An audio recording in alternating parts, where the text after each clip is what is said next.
What's the meaning of a frame house?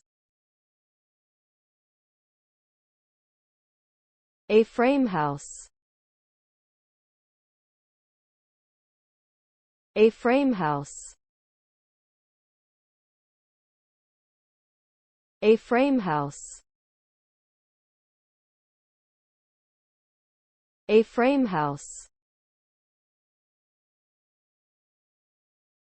A frame house. An A-frame house is a type of home with a distinctive roof shape resembling the letter A. The roof structure consists of two sloped sides that extend from the base of the house to a central peak, creating triangular walls on each end. The design is often used for vacation homes or cabins due to its simple and cost-effective construction, as well as its ability to withstand heavy snowfall. A-frame houses are also popular among enthusiasts of minimalist and mid-century modern architecture.